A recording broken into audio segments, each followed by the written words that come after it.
ऐसे इस धराधाम को पवित्र करने के लिए हमारे ठाकुर जी की परम भक्ता भक्तिमती श्री मीराबाई का प्रादुर्भाव हुआ। माधवी गोपी, जिस गोपी ने अपना मुख छुपाया ठाकुर जी से अपनी मां के कहने पर, बहुत ध्यान से सुनिएगा, जिस गोपी ने अपना मुख छुपाया मां के कहने पर ठाकुर जी से, जब उसने ठाकुर जी को देखा तब उसके मन में आया कि अरे मां, विश्व की मां तो बालकों का कल्याण करने वाला पथ दिखाती है, पर आपने मुझे कैसा मार्ग बताया? जिस संसार से मुख छुपाना चाहिए था उसको तो दिखाने की आज्ञा दी, और जिनको दिखाना चाहिए था उनसे छुपाने की कह दी। अब तो दिन प्रति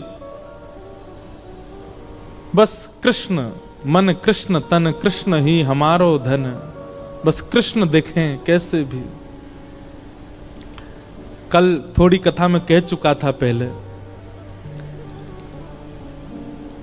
समय आया इंद्र पूजा बंद करके सब ब्रजवासी गोवर्धन पूजा करने के लिए गए, और 84 कोस के जितने ब्रजवासी हैं सब इकट्ठे भये।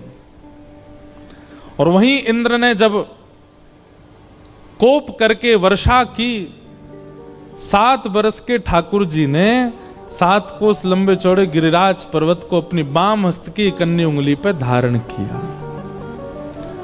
और जैसे ही ठाकुर जी ने गिरिराज जी धारण किए, दूर दूर खड़े हुए लाखों ब्रजवासी सब गिरिराज जी के समीप आ गए, सब भीतर आके खड़े हो गए।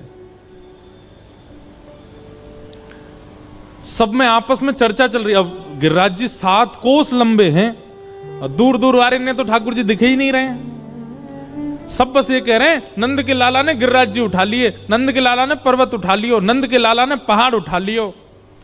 यही चर्चा जब माधवी के कान में पड़ी तब माधवी बोली, शायद अब तो सबके बीच में ठाकुर जी अब तो दिख ही जाएंगे, क्योंकि जब जब श्याम सुंदर को देखने माधवी जाती, नेत्रों में जल आ जाता, धुंधलापन आ जाता, ठाकुर जी दिखते नहीं, क्योंकि शाप दे दिया ठाकुर जी ने। और ये शाप नहीं है, ये शाप नहीं है, ये विरह है।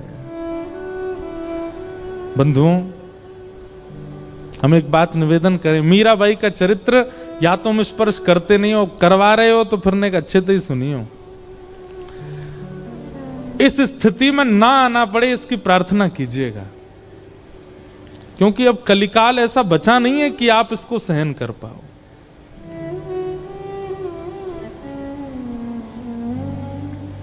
ठाकुर जी दिखते नहीं है मीरा को, माधवी को, लेकिन आज सोचने लगी सबके बीच में ठाकुर जी खड़े, यहां तो मैं छुप के देख ही लूं उनको, शायद दिख जाएं। और अनेक प्रयास करके दूर से जैसे तैसे भीड़ छांटती भई मीरा, माधवी, मीरा उनका कलयुग का नाम, माधवी द्वापर का नाम। माधवी जैसे ही पहुंची, त्रिमंगलली श्याम सुंदर अपने बाम हस्त की कन्नी उंगली के नख पर गिरिराज जी धारण करके खड़े हैं, अपने दाहिने हस्त से मुरली अधर पर रख करके और कोमल उंगलियों से सुंदर बीच बीच में ध्वनि बजा रहे हैं। नंददास जी उसका वर्णन करते हैं, कान्हा कुंवर के कर पल्लव पर मानो गोवर्धन नृत्य करे, ज्यों ज्यों तान उठत मुरली में त्यों त्यों लालन अधर धरे। मेघ मृदंग मृदंग बजा, मेघ मृदंगी मृदंग बजा में, मेघा को जल यों जो झरे। ग्वाल ताल दैनी को गावे, गायन को जो सुर भरे। देत आशीष सकल ब्रज नारी, नंददास के तिमिर हरे। कान्हा कुंवर के, ठाकुर जी पता कि महाराज जी, अगर ये नंददास जी को पद देखो, इस पद के अनुसार, बहुत ध्यान से सुनना, हमारे श्री गिरधर लाल जी ऐसे खड़े, ऐसे नहीं, ऐसे, उनके ये चारों भुजाएं ऊपर हैं। तब हमें एक वैष्णव ने बताया, बोले ठाकुर जी कैसे कर रहे हैं पता है, सब ब्रजवासी खड़े हैं और श्री गिरिराज जी ठाकुर जी से कह रहे हैं, हे जय जय, मेरा स्वरूप इतना विशाल है कि मैं महाराज में तो आ ना पाऊंगा, लेकिन आपके हस्तकमल और मेरे हस्तकमल मिले ने, ये 7 दिना तक मेरे संग रास ही कर लो। ठाकुर जी गिरिराज जी के संग रास कर रहे हैं तो कभी ठाकुर जी ऐसे रहते हैं और फिर नेक ऐसे उछाल के फिर ऐसे ले लें, फिर ऐसे ले लें, फिर ऐसे ले लें, फिर यूं कर लें, कभी यूं कर लें, कभी ऐसे कर लें, मानो बार बार अपनी उंगलियों पे नर्तन करवा रहे हैं श्री गिरिराज जी को ठाकुर जी। अद्भुत छवि है। तभी माधवी पहुंची। जैसे ही ठाकुर जी के समीप पहुंची है, उस स्थान पर पहुंची जहां ठाकुर जी खड़े हैं, जैसे ही नेत्र भर के ठाकुर जी को देखने का प्रयास किया, जल भर आया नेत्रों में। मानो जैसे कोई धुंध आ गई हो, खूब मीड़ रही है अपनी आंखों को, मीड़ मीड़ के लाल कर लिए हैं, लेकिन ठाकुर जी दिख नहीं रहे हैं। आज पीड़ा असहनीय हो गई माधवी की। अर्धरात्रि का समय ठाकुर जी के चरणों से लिपट गई और बोली, मैंने इतना बड़ा अपराध किया कि आप मुझे दिख ही नहीं रहे हो। हे श्याम सुंदर, अब पीड़ा मत दो, अब दिख जाइए, एक क्षण दिख जाइए, आप दिखें और मैं प्राण त्यागूं, बस मुझे और कुछ नहीं चाहिए।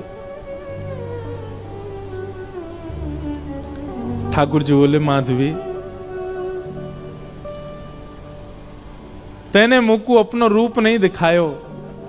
माधवी बोली, देख लो, मैं सामने खड़ी हूं, अब देख लो मेरे नेत्र, मेरे मुखमंडल को देख लो, जैसे चाहो देख लो, पर मेरे ऊपर तो ये जो दोष है ये हटाओ, मुंह को देखन दो आपको।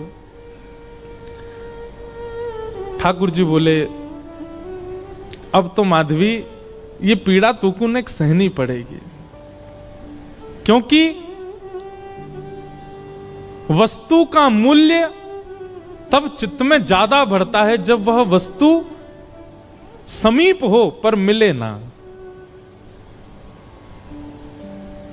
और प्रेम लक्षणा भक्ति में जितना विरह होगा, जितनी व्याकुलता होगी, जितनी तड़प होगी, उतना वह प्रेम पुलकित होगा, उतना वह प्रेम लक्षणा भक्ति का इत्र महकेगा और दूसरों को महकाएगा। मैं चाहूं आगामी कलिकाल में लोगन के चित्त में श्रद्धा होगी, विश्वास होगो, लेकिन प्रेम नहीं होएगो। उनके चित्त में प्रेम प्रकट करवे के काजी मैं तो नहीं आऊंगो, तो को भेजूंगो। और वाक्य काजे तोए या जन्म में मेरे रूप के दर्शन को त्याग करना पड़ेगो, थोड़ो सहनो पड़ेगो। मीराबाई ने सहा है हमें और आपको प्रेम देने के लिए। मैं और आप आज जिस प्रेम के मार्ग पर चल रहे हैं, जिस प्रेम की एक बिंदु हमारे ऊपर गिरती है, वह बिंदु के अधिकारी हम मीराबाई की वजह से बने हैं, क्योंकि उन्होंने द्वापर में दर्शन का त्याग किया है। त्याग नहीं, विरह सहा है, वो तड़पी हैं ताकि हमें प्रेम दे सके। माधवी बोली, मुझे बस अवधि बता दीजिए, कम से कम एक अवधि पता होगी तो मैं उस अवधि के सहारे रह लूंगी कि इतना समय लगेगा आपके दर्शन में। एक अवधि बता दो, 10 वर्ष, 50 वर्ष, कितने वर्ष लगेंगे। अवधि सुनकर के तो माधवी गिर पड़ी, रोने लगी। ठाकुर जी बोले, एक युग।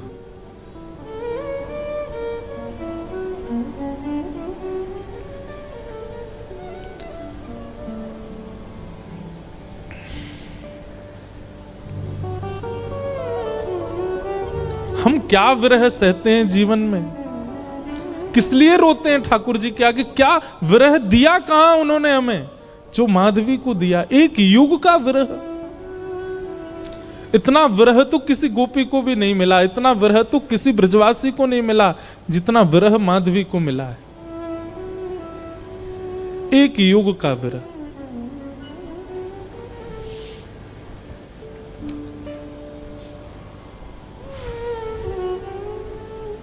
लेकिन क्या करे, प्रतीक्षा के अलावा और कुछ नहीं है जीवन में। चरणों में रोती हुई माधवी जाने लगी। और एक वैष्णव का स्वरूप नहीं है आत्म दाह करना, चाहे तो त्याग दे शरीर, लेकिन नहीं।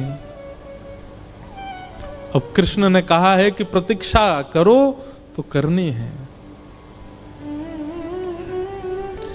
वो प्रतीक्षा के ही शब्द हैं जो मीराबाई लिखती हैं, जो शब्द हमारे हृदय को विदीर्ण करके भीतर प्रवेश कर जाते हैं। वो शब्द किसी 2, 4, 10 वर्ष की प्रेमिका के नहीं हैं, एक युग की प्रतीक्षा करने वाली प्रेमिका के शब्द हैं।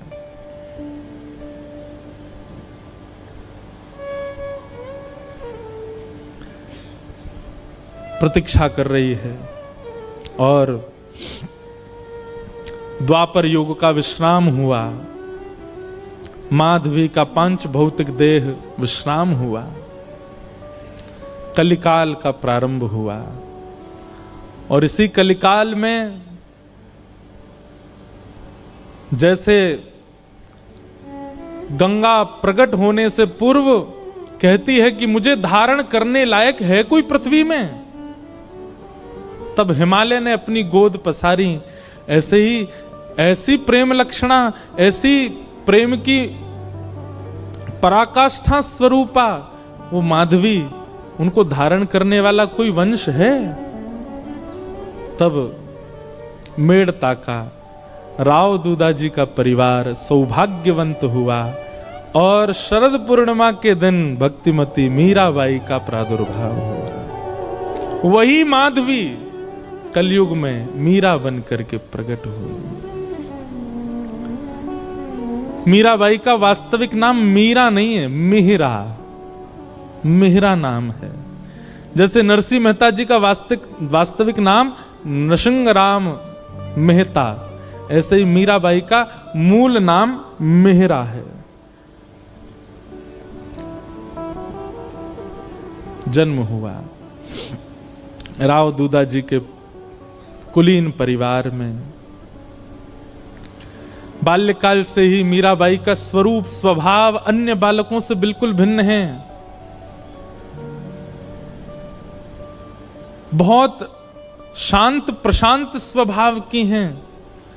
एक चंचल बालक की तरह ऐसी चंचलता, चपलता, चतुरता नहीं है उनके चित्त में। बहुत सरल, छोटी सी बात पर रीझ जाने वाली, मान जाने वाली, प्रसन्न हो जाने वाली मीरा है। राव दूदाजी के घर में मीरा का जन्म होने का कारण यह है, ध्यान से सुनिएगा। एक वैष्णव बालक यदि आपके घर में जन्मेगा, कोई बालक आपका भविष्य में चलकर के वैष्णव होगा, उसके पीछे कारण क्या होगा?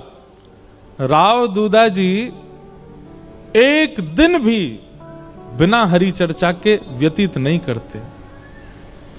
मेड़ता में एक बार को कोई राजा आ जाए, उसके स्वागत सम्मान में कोई कमी हो सकती है, लेकिन मेड़ता में कोई महापुरुष संत आ जाएं, उनके स्वागत के लिए स्वयं राव दूदाजी जाते हैं। और नित्य प्रतिदिन नवीन संतों का आगमन होता है, अयोध्या से, ब्रजधाम से, द्वारिका से। एक बात कहें बंधुओं, अपने घर के द्वार सबके लिए बंद रखो, पर भगवत भजनानंदी वैष्णवों के लिए कभी नहीं। सदा ऐसा प्रयास करो कि आपके यहां कोई ना कोई आता ही रहे।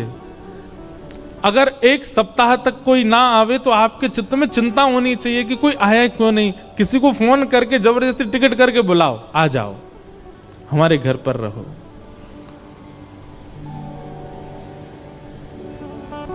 उनके भजन के जीवाणु घर में होते हैं, उसी से ही बालकों में भक्ति भाव प्रकट होता है। मीरा को ऐसे ही नहीं भेज दिया है राव दूदाजी के यहां, क्योंकि उनके यहां नित्य सत्संग होता है।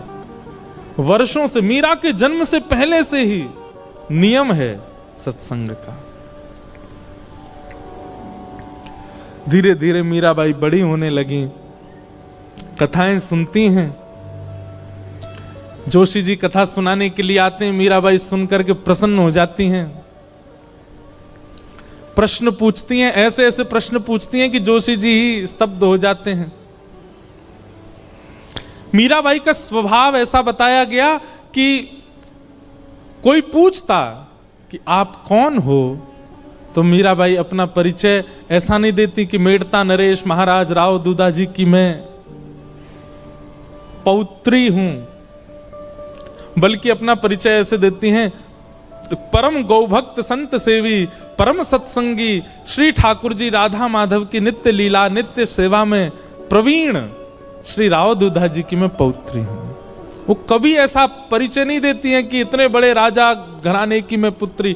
ये गुण भागवत में लिखा है कि परम भागवत कभी भी अपने उच्च कुल, अपनी जात, अपनी आदि आदि के प्रभाव में नहीं रहता।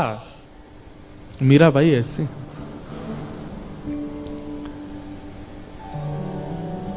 भक्ति के लक्षण तो बचपन से ही हैं। बस कोई बीज में जल देने वाला मिल जाए जिससे उसको राह मिले वृक्ष बनने की। एक दिन ढोल नगाड़े ताशे बज रहे थे। मीरा दौड़ी दौड़ी अपनी मां के पास गई। मां, ये क्या हो रहा है? कौन सा उत्सव मन रहा है? तो मां ने कहा, मीरा, ये बारात जा रही है, एक लाली का ब्याह हो रहा है, उसका पति जा रहा है अपने परिवार के साथ नाचता गाता हुआ, ब्याह करके उसको अपने घर ले जाएगा। मीरा कहती है,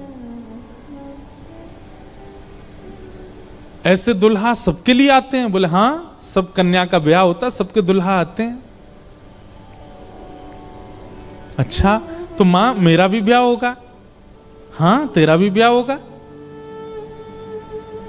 जैसे तेरे बापू सा हैं ऐसे ही तू भी ब्याह करेगी और फिर तेरे बालक भी उनको बापू बोलेंगे और तू उनकी मां होगी, तेरा भी ब्याह होगा।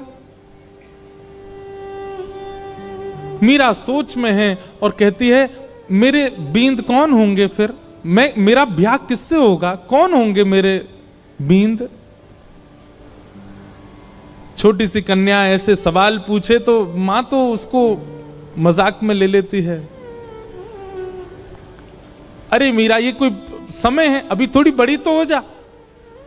कभी और कार्य में लगते हैं, कभी और मीरा की तो वो चिंता का विषय हो गया कि मेरे बींद हैं कौन और वो कब आएंगे मुझे लेने। बार बार बस यही पूछती है, मेरा किससे ब्याह होगा, मेरा किससे ब्याह होगा, मेरे बींद कौन है। एक दिन हार के मां ने मीरा को गोद में लिया, पूरे दिन चिल्लाती रहती है, ये तेरे बैठे कमरे में मुरली हाथ में लिए त्रिभंग लली, ये जो स्वरूप है, ये गिरधर, यही है तेरे बींद।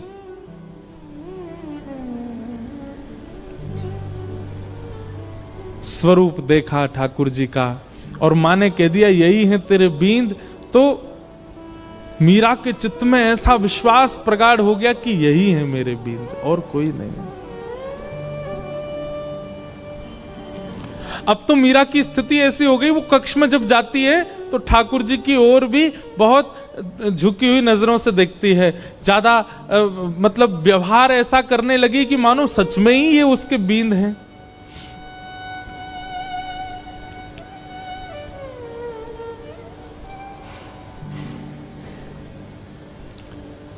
संतों से कथा सुनती है और चित्त में ठाकुर जी के प्रति संबंध का प्रगाढ़ विश्वास कर चुकी मीराबाई धीरे धीरे प्रेम लक्षण भक्ति में प्रकट होने लगी। एक दिन एक संत का आगमन हुआ और वे अपने प्रवचन के समय अपने बगल में ही अपने गिरधर गोपाल को विराजमान करके प्रवचन कर रहे थे।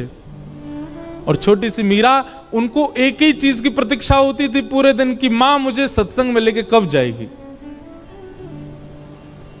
और जैसे ही मीराबाई पहुंची, छोटी सी मीरा कथा सुनते सुनते दृष्टि पड़ी बगल में बैठे हुए गिरधर स्वरूप पर, वो गिरधर गोपाल पर। अपलक नेत्रों से केवल ना प्रवचन सुन रही है ना महाराज जी को देख रही है, वो तो उनके ठाकुर जी को अपलक नेत्रों से देख रही है। और बीच बीच में मानो जैसे नेत्रबंद हो जाते हैं और उसको कुछ ब्रजमंडल जैसा दिखने लगता है। उसको कभी कभी वर्षा दिखती है, कभी कभी गिरिराज जी धारण करके ठाकुर जी खड़े हैं और एक गोपी चरण से लिपट करके रो रही है। ऐसा दृश्य उसके चित्त में आने लगा, मानो अपने पूर्व जन्म की स्मृतियां चित्त में प्रकट होने लगी।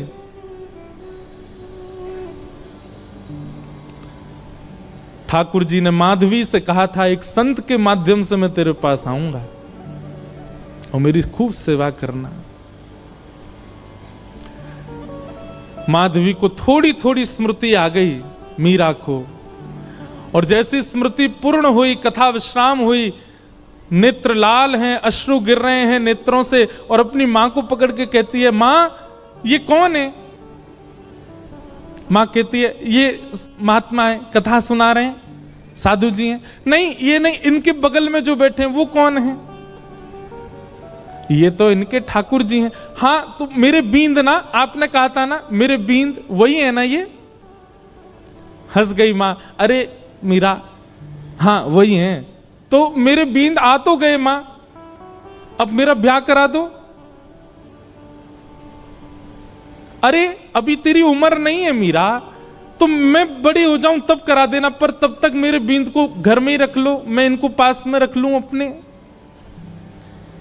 बालपन की वो बातें सबको नहीं भाती हैं। प्रणाम करने के लिए मंच पर जब गई, मीरा के नेत्र सजल। महाराज जी ने पूछ लिया, अरे बिटिया क्यों रोती है? मीरा कहती है, ये मेरे हैं, ये आपके साथ आए हैं, इन्होंने मुझे वचन दिया था ये एक साधु के साथ आएंगे, ये मेरे हैं, आप इनको मुझे दे दीजिए।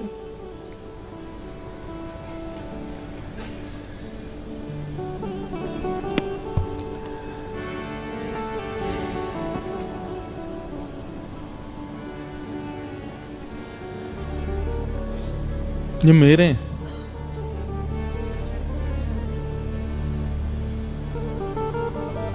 कोई अपने ठाकुर कैसे दे सकता है किसी को? और वो भी पूजा के ठाकुर जी हो तो दिए भी जाएं, लेकिन जिनसे स्नेह प्रेम के लाड़ के ठाकुर जी, वो किसको कैसे मिल जाएंगे? पहले तो छोटी बालिका समझ करके महात्मा हंस गए, लेकिन जब कहने लगी ये तो मेरे हैं जिद करने लगी, तो महात्मा भी प्रेमी थे, व्याकुल हो गए, अपने ठाकुर जी को हृदय से लगा के तुरंत चले गए वहां से। मीराबाई कहने लगी, संत बुरे नहीं है, माता पिता बुरे नहीं है, आप ही मेरे पास आना नहीं चाहते हो। अरे और कितनी प्रतीक्षा कराओगे? मैं कब से प्रतीक्षा करती हूं, अब आ तो गए हो एक महात्मा के द्वारा, अब आ क्यों नहीं जाते मेरे पास? मां डांटती है, पिताजी डांटते हैं, सब घर के लोग समझाते हैं, पर मीरा की एक अलग जिद है। एकांत में बैठी रहती है, ना खाती है, ना पीती है, ना खेलती है, बस चिंतन करती है और रोती रहती है।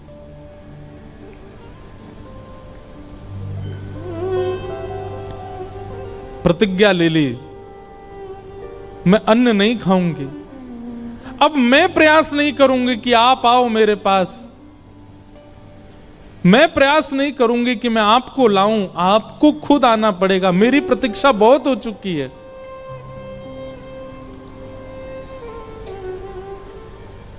वहां महात्मा ठाकुर जी की सेवा शयन करा करके जैसे शयन में गए, ठाकुर जी उनके स्वप्न में आ गए और स्वप्न में आकर के बोले, बाबा आपने मेरी खूब सेवा करी, खूब मेरे 56 भोग लगाए, खूब मोकू लाड़ प्यार कियो, खूब मोकू डुलायो, इतनो भाव से मेरी सेवा करी बाबा, पर अब आपकी सेवा पूरी है गई। जो बालिका आज कथा में आई, मैंने वाकू वचन दियो है कि मैं आपके माध्यम से आऊंगा, आप उनको जाए के मुंह को दे दो। अब जब ठाकुर जी ही स्वयं आज्ञा कर दें तो फिर कोई कैसे मना करे। रात्रि अर्धरात्रि का समय महात्मा उठे, अपने ठाकुर जी को हृदय से लगा के खूब रोए, जय जय मेरी सेवा में कोई कमी रह गई? नहीं नहीं कोई कमी नहीं बाबा, मैं तो बहुत प्रसन्न हूं, पर अब कछु दिना आप एकांत में भजन करो, फिर मेरी प्राप्ति हो जाएगी।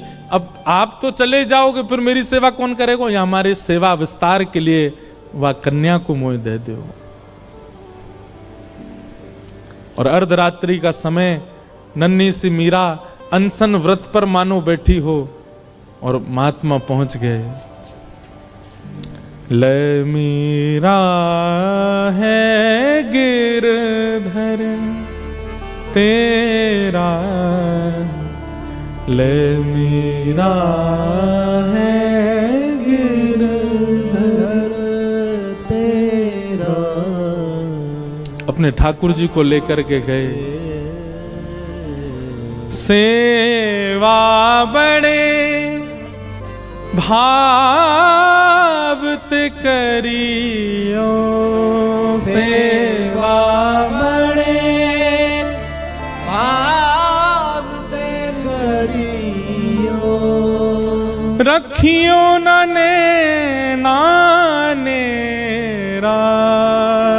हो, रखियो ने नानेरा, बेटी ले मीरा है गिरधर तेरा, ले मीरा ले गिरधर तेरा।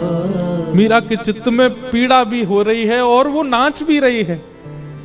नाच इसलिए रही है कि आज मानो जैसे वर्षों और युगों का विरह समाप्त होगा, पर पीड़ा इस बात की है कि मैं एक वैष्णव की सेवा ले रही हूं। उन महात्मा के नेत्रों के आंसू मीरा को बहुत, ये एक वैष्णव का स्वरूप हो जाता है। वो स्वयं पीड़ा में रहना मंजूर रखता है, पर अन्य किसी वैष्णव की पीड़ा देख नहीं पाता।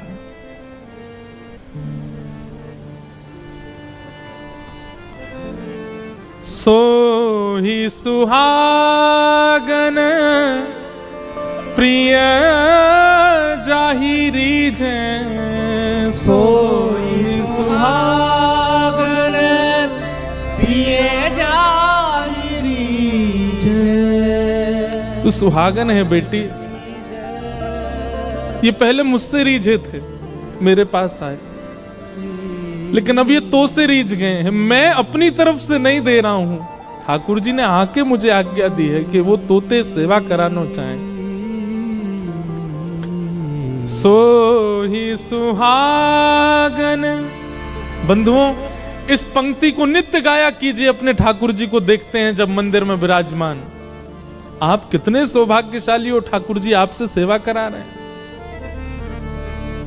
उनके प्रति पाषाण बुद्धि मत रखा कीजिए। आपका कोई तो ऐसा गुण है जिसके कारण ठाकुर जी आप चले जाते हैं बाहर, आप आ जाते हैं कथा, मैं आ जाता हूं कथा करने। हमारे ठाकुर जी कक्ष में बैठे रहेंगे, खड़े रहेंगे, जैसे सुलाओगे सो जाएंगे, जहां बैठाओगे बैठ जाएंगे, जो खिलाओगे पालेंगे। अपनी कोई इच्छा इतनी, अपने जिनको हम अपना कहते हैं पत्नी बच्चे, वे भी लड़ लेते हैं कि हमें ये चाहिए, पर हमारे ठाकुर जी को भी नहीं लड़ते। आप पीली पोशाक पहना दो राजी, आप लाल पोशाक पहना दो राजी, आप दाल चावल खिला दो राजी, आप कड़ी चावल पवा दो राजी, कुछ नहीं दूध का भोग लगा दो राजी। इसी को तो प्रेम कहते हैं, जो आपके द्वारा प्रस्तुत की गई हर वस्तु को सिर से लगा के स्वीकार करे। यही तो प्रेमी का लक्षण है। विश्व में असली प्रेमी यदि कोई है तो वो श्याम सुंदर है। आपकी हर वस्तु को सहर्ष स्वीकार करते हैं, किसी में नोक झोंक नहीं कभी भी। सो ही सुहागन प्रिय जाहिरी जै, सोई सुहागन प्रिय जाहिरी जै। कैसा तेरा मेरा हो, कैसा तेरा मेरा, बेटी ले मीरा है गिरधर तेरा, ले मीरा ले गिरधर तेरा। मीराबाई को ठाकुर जी दे दिए हैं।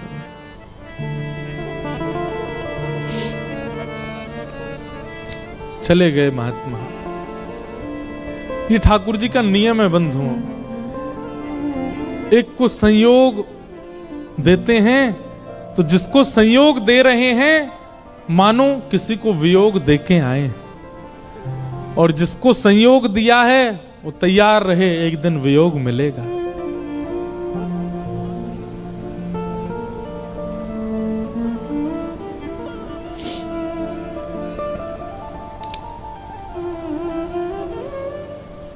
इसीलिए हमारे अष्ट सखा कहते हैं, यह धन धर्म ही ते पायो, यह धन धर्म ही ते पायो, नी के राख यशोदा मैया, नी के राख हम सब यशोदा हैं, यशोदा मैया, नारायण घर आयो, नारायण घर आयो, यह धन धर्म ही ते पायो। अब तो मीरा बस आनंद में रहती है, प्रसन्न रहती है, झूमती रहती है, मानो अब इससे बड़ा सुख उनके जीवन में और कुछ नहीं है, आनंद है। और तभी मैं बहुत सूक्ष्म सूक्ष्म मुख्य मुख्य भाव सुना रहा हूं। बस एक अवस्था हो गई मीराबाई की,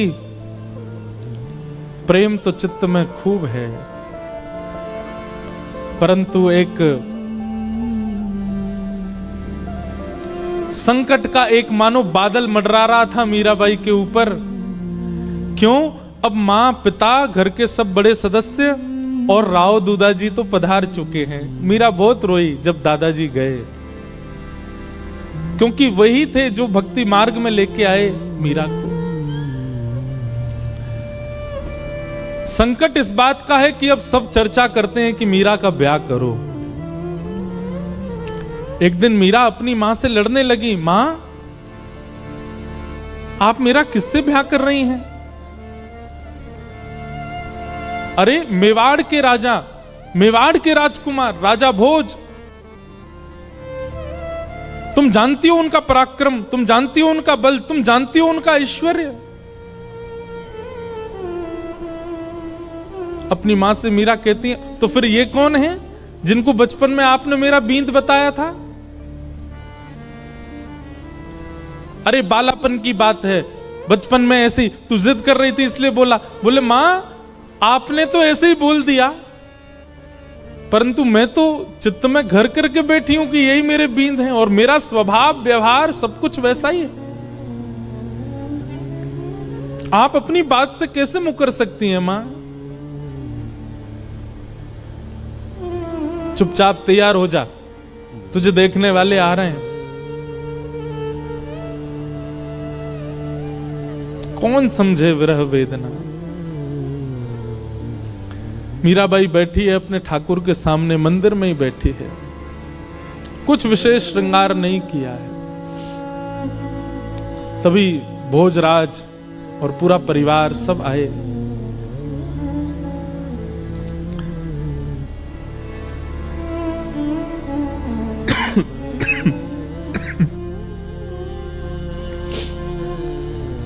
इच्छा प्रकट की कि एकांत में मीरा से बात करना चाहते हैं। मीराबाई बोली, मेरे लिए तो एकांत मेरे ठाकुर जी का स्थान है, जो बात करनी यहीं बैठ के कर लो। सब चर्चा हुई, मीराबाई ने स्पष्ट कर दिया,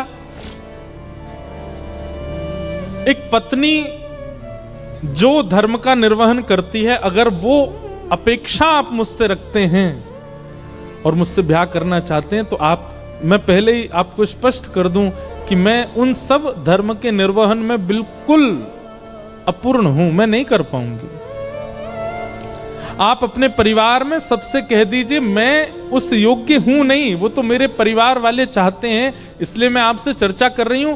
नहीं तो एक स्त्री का जो धर्म होता है पति के प्रति, ससुराल के प्रति, उन सबको, मैं तो अपने घर के प्रति कोई धर्म नहीं निभा पाती एक पुत्री का। इसलिए मैं आपसे पहले ही स्पष्ट कर देती हूं कि एक पत्नी का धर्म मैं नहीं निभा पाऊंगी। भोजराज का उत्तर सुनने लायक है। बंधुओं, मीराबाई का जिनसे ब्याह हुआ वो अत्यंत कुलीन भाव के हैं। उन्होंने कहा मुझे मंजूर है, मैं भी नहीं आपसे अपेक्षा रखता हूं कि आप पत्नी धर्म का निर्वहन मुझसे करें। आपकी सुबह से अभी तक की गतिविधियां देख करके, आपके विचार भाव और आपके हृदय की स्थिति देख करके मैं जान चुका हूं कि आप सामान्य धर्म में नहीं हैं।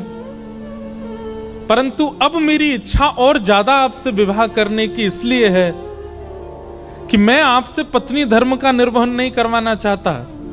मैं चाहता हूं हमारी मेवाड़ की भूमि में राजा तो बहुत आते हैं, मेवाड़ की भूमि में बड़े बड़े महापुरुष आते हैं, बड़े बड़े योद्धा आते हैं, पर मेवाड़ की भूमि पर अभी तक किसी भक्त के चरण नहीं पड़े। यदि आप मुझसे विवाह करें और हमारी मेवाड़ की भूमि को अपने चरणों से और श्री गिरधर लाल जी के स्थापन से पवित्र कर दें तो ये हमारे लिए बड़े सौभाग्य की बात होगी। मैं इस चर्चा को गुप्त रखूंगा, किसी के सन्मुख नहीं कहूंगा। ये मेरी और आपकी चर्चा है, सबको बताने के लिए विवाह का एक अभिनय होगा, परंतु मैं चाहता हूं कि आपके चरण हमारी मेवाड़ को पवित्र करें। बाकी जैसी आपकी इच्छा होगी, मेरी उसमें कोई अतिशयोक्ति नहीं होगी। और ऐसा कहकर के भोजराज चले गए। मीराबाई ने कोई उत्तर नहीं दिया। लेकिन प्राचीन भारत में कहां पूछा जाता है, सबने पक्का कर दिया ब्याह।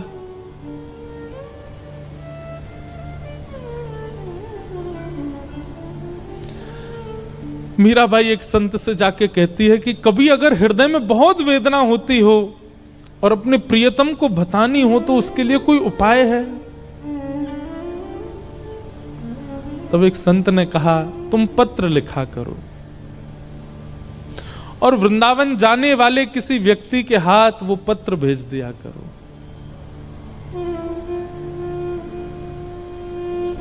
बहुत प्यारा पद है मीराबाई का। मीराबाई आज पत्र लिखने के लिए बैठी है और पूरे कक्ष में केवल खाली पत्र पड़े हैं, लिख नहीं पा रही है। बार बार एक एक पन्ना फाड़ती है, फिर कुछ लिखती है और लिख करके फिर उसको फेंक देती, फिर दोबारा लिखती है, फिर फेंक देती, फिर लिखती है। किसी ने आकर के कहा मीरा ये क्या करती है तू, इतने पत्र पड़े, ये सब क्या है?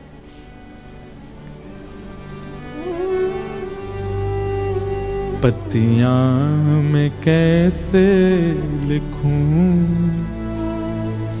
लिखी ही न जाए। पत्तियां मैं कैसे लिखूं, लिखी ही न जाए। पत्तियां मैं कैसे लिखूं, लिखी ही न जाए।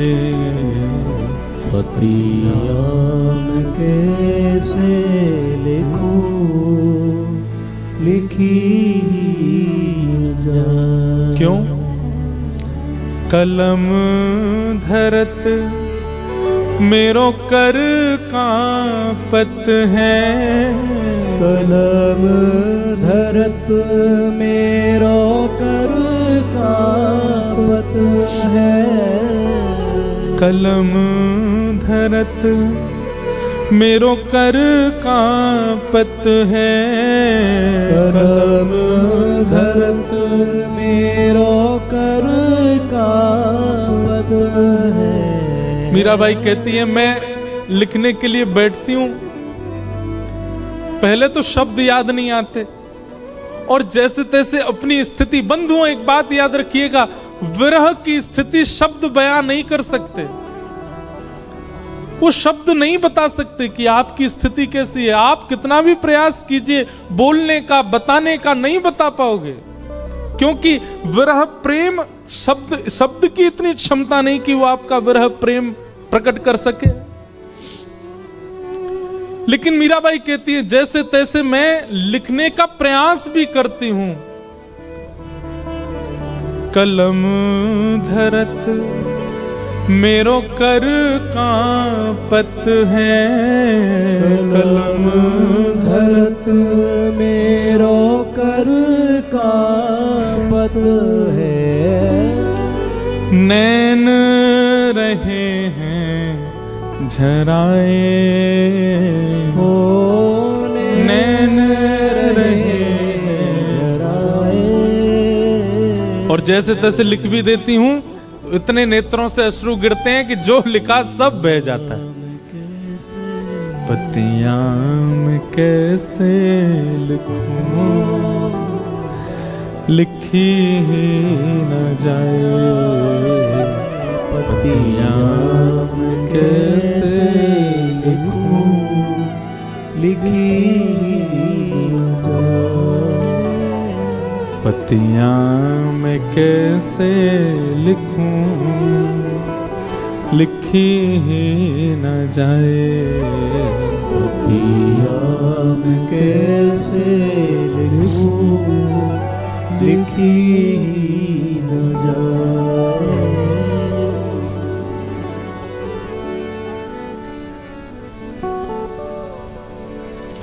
मीराबाई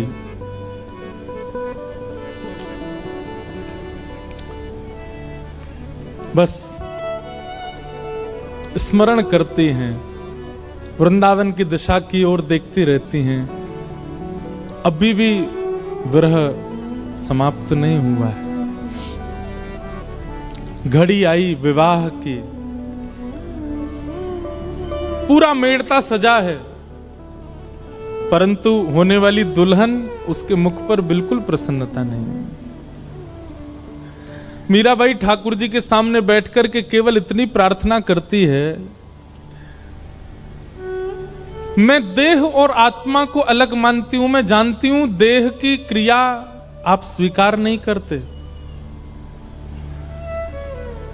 देह भले ही कोई और वर्ण करके ले जाए, कम से कम आत्मा आपकी है, ये स्वीकार करके मुझे कैसे भी बता दीजिए कि आपने मुझे स्वीकार कर लिया, मुझे और कुछ नहीं चाहिए। अन्य से देह का विवाह हो, उससे पहले पहले आत्मा का आपसे विवाह हो जाए। हे ठाकुर जी, मैं और कुछ नहीं मांगती आपसे।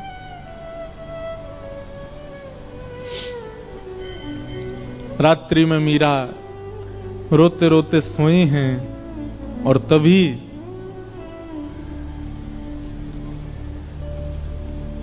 स्वप्न में श्री ठाकुर जी पधारे और मीराबाई के साथ स्वप्न में ही विवाह संपन्न हो गया।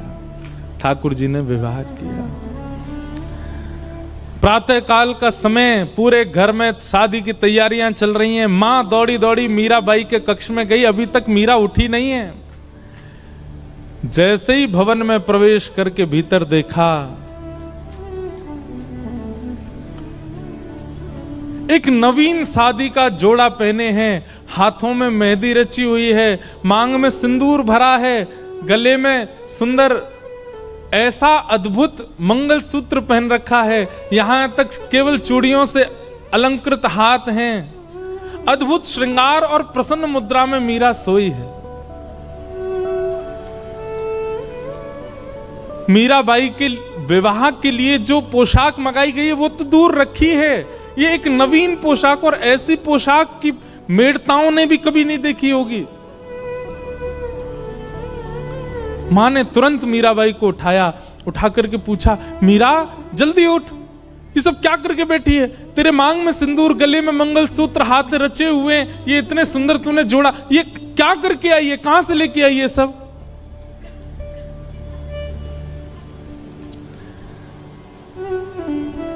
मीराबाई जोर से हंसी, अपना माँ का हाथ पकड़ के कहती है, माँ माई सपनानु वरना दीनानाथ दीनानाथ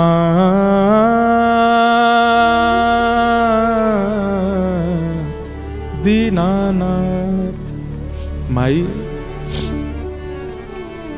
कल मेरा ब्याह हो गया। किससे ब्याह हुआ? बोले मेरे गिरधर लाल। मां मैं आपको कैसे वर्णन करूं?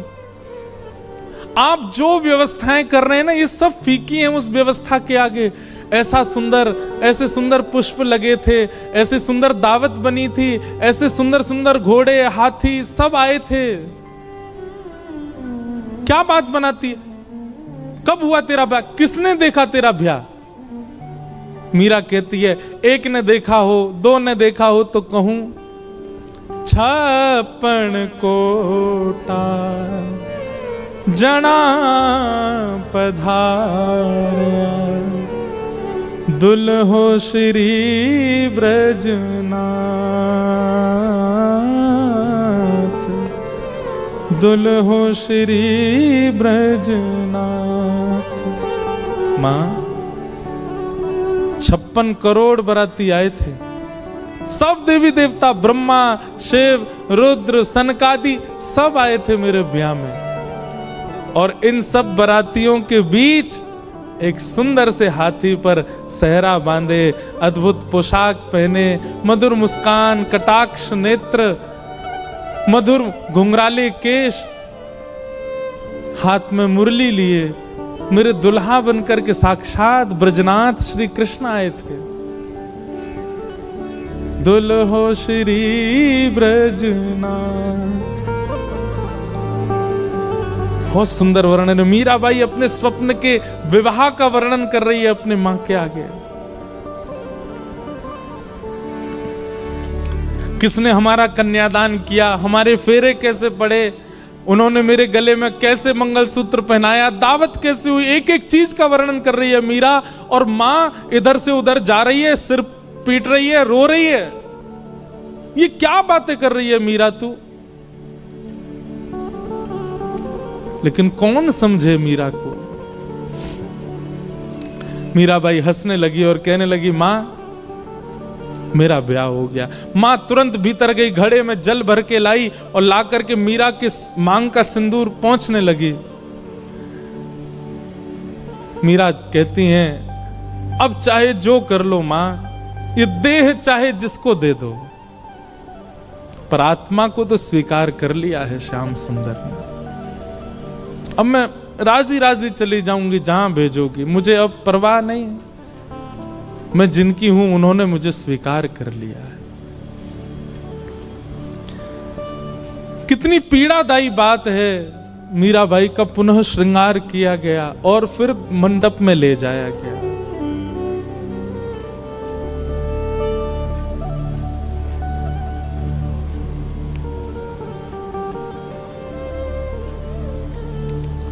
रो तो रही हैं, लेकिन किसको समझाएं, कोई समझ नहीं रहा है। और फिर विवाह हुआ। और विवाह के बाद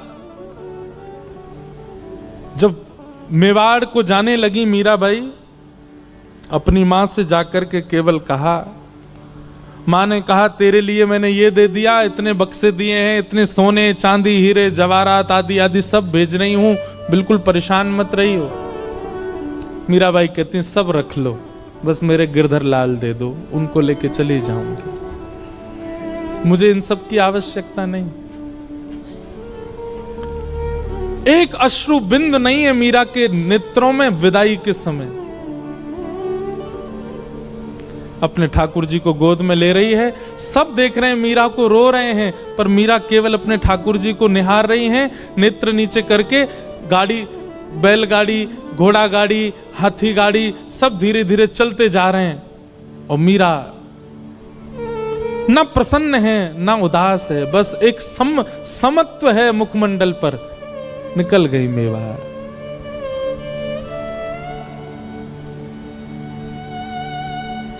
मीरा का प्रेम कौन कह सकता है? इस तुच्छ मुख से कितना कहें उनका प्रेम। केवल त्याग है पूरे जीवन में और कुछ नहीं। आ गई, विवाह हो गया। विवाह के बाद उनके पति अनुकूल थे, उनकी पूजा में कभी विक्षेप नहीं होने देते थे। लेकिन ठाकुर जी की पता नहीं कैसी लीला है कि जो अनुकूल होता है भक्ति में उसको दूर कर देते हैं। और एक दिन आगरा के युद्ध में पूरे परिवार में केवल मीरा का संग देने वाले उनके पति, उनको इतने बाण लगे कि वे मरणासन अवस्था में आ गए। मरणासन अवस्था में जब लाया गया, वैद्य ने लेप करके उनको जब कक्ष में लिटाया, मीरा दूर खड़ी खड़ी देख रही है और एक मित्र के भांति दोनों चर्चा करते हैं। लेकिन भोजराज मीरा के प्रति गुरु का भाव रखते हैं। भोजराज कहते हैं, मैंने आपका स्पर्श कन्यादान के समय किया था, आपके हस्त कमल का, परंतु अब मुझे लगता है मेरा अंत समीप है, उससे पूर्व में एक बार आपका स्पर्श करना चाहता हूं। मीराबाई कुछ नहीं बोली। तो भोजराज कहते हैं, मैं एक बार केवल आपके श्री चरणों का स्पर्श करना चाहता हूं।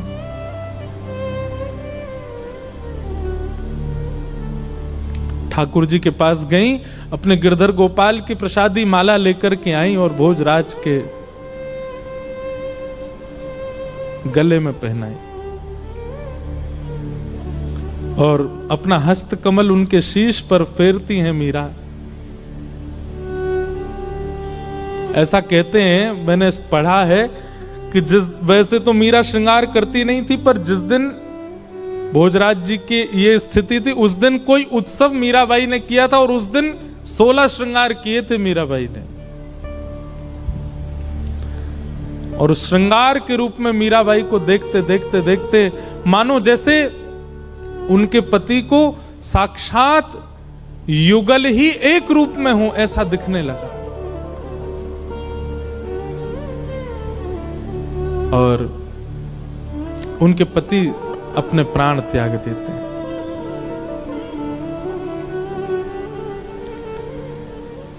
अब पूरे मेवाड़ में एक भी व्यक्ति मीराबाई के पक्ष का नहीं है। ऐसा सुनने में आता, उनके ससुर जी भी पक्ष में थे, वे भी चले गए और कोई पक्ष का नहीं है, सब विपक्षी हैं।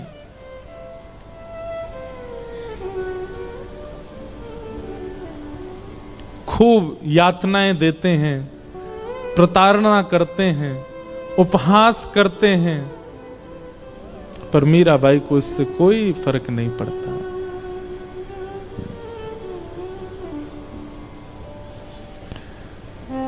एक बार जब वैद्य को विष बना करके देना पड़ा और मीराबाई चरणामृत समझ के पी गई, कुछ हुआ नहीं, तब उसी वैद्य को 2 बूंद पिला दी गई राणा के द्वारा, मर गया वो वैद्य। तब मीराबाई के चित्त को क्षोभ हुआ कि मुझ तक पीड़ा रहे मैं सह लूं, पर मेरे अलावा किसी और को मिले ये मैं सहन नहीं कर सकती। गोस्वामी तुलसीदास जी को पत्र लिख करके मीराबाई ने अब पूछा क्या करूं। तब गोस्वामी जी ने आज्ञा की कि अब ऐसों का त्याग करो जो हरि विमुख है। और मीराबाई मेवाड़ से अभी वृंदावन नहीं गई, मेड़ता गई, और फिर मेड़ता से वृंदावन मीराबाई बहुत विलंब से गई, क्योंकि वृंदावन उनके रोम रोम में बसता है, वृंदावन उनके हृदय में बसता है, वृंदावन उनके चित्त में बसता है। आगे लीला में मीराबाई वृंदावन गई और फिर वृंदावन में कैसे उनको निकुंज का, रास का दर्शन हुआ, वो सब लीला हम सुनेंगे। आइए मीराबाई के सुंदर भाव को यहीं विश्राम देते हैं और फिर आगे का प्रसंग हम सुनेंगे। गिरधर जन्म मरण रासाते, गिरधर जन्म मरण रासाते, गिरधर जन्म मरण रासाते। मीराबाई जन्म मरण रासाते, हो आए नाय बिस्तरू में दिन राती, हो आए नाय बिस्तरू में दिन राती, हो आए नाय बिस्तरू में दिन राती, हो आए नाय बिस्तरू में दिन राती, गिरधर जन्म मरण रासाते, गिरधर जन्म मरण रासाते, गिरधर जन्म मरण रासाते, गिरधर जन्म मरण रासाते, ओ पल पल पिय को रूप निहारूं, निरख निरख सुख पाती, पल पल पिए को रूप निहारो, निरख निरख सुख पाती, पल पल पिय को रूप निहारूं, निरख निरख सुख पाती, पल पल पिए को रूप निहारो, निरख निरख सुख पाती, ऊंचे चढ़ चढ़ पंथ निहारूं, ऊंचे चढ़ चढ़ पंथ निहारो, ऊंचे चढ़ चढ़ पंथ निहारूं, ऊंचे चढ़ चढ़ पंथ निहारो, रोए रोए अखियां प्यासी, गिरधर जन्म मरण रासाते, गिरधर जन्म मरण रासाते, गिरधर जन्म मरण रासाते, गिरधर जन्म मरण रासाते। मीराबाई कहते हैं, ओ इनके बिन मोहे सलना परत है, जानत मेरी छाती, इनके बिन मोहे सलना परत है, जानत मेरी छाती, इनके बिन मोहे सलना परत है, जानत मेरी छाती, इनके बिन मोहे सलना परत है, जानत मेरी छाती, दोए कर जोड़ा रज करूं छूं, दोए कर जोड़ा रज करूं छूं, दोए कर जोड़ा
संसार सकल जग झूठा, झूठा कुल रानाता।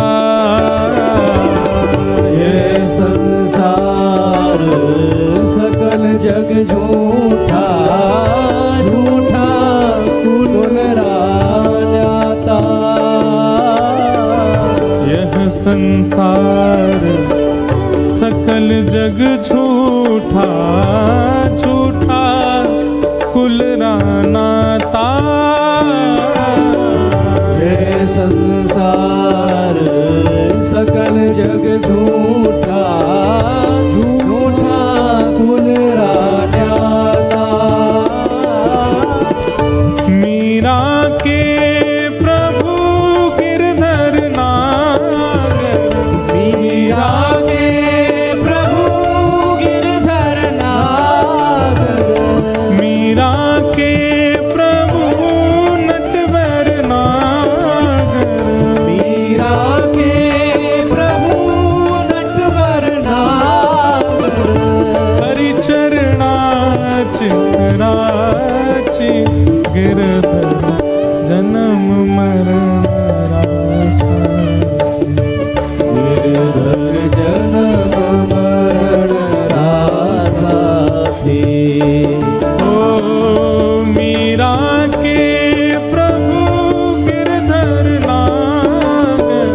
मीरा के प्रभु गिरधर नागर। मीरा के प्रभु नटवर नागर। मीरा के प्रभु नटवर नागर। हरिचरणा चितराची गिरधर जन्म मरण रासा। गिरधर जन्म मरण रासा थी। गिरधर जन्म मरण रासा। गिरधर जन्म मरण रासा थी। गिरधर जन्म मरण रासा। गिरधर जन्म मरण रासा थी। गिरधर जन्म मरण रासा। गिरधर जन्म मरण रासा थी। गुरु वृंदावन बिहारी लाल की जय। श्री राधा रमण लाल की जय। श्री राधा वल्लभ लाल की। हरिहर मिलन महोत्सव की आज के आनंद की जय। जय जय श्री राधे।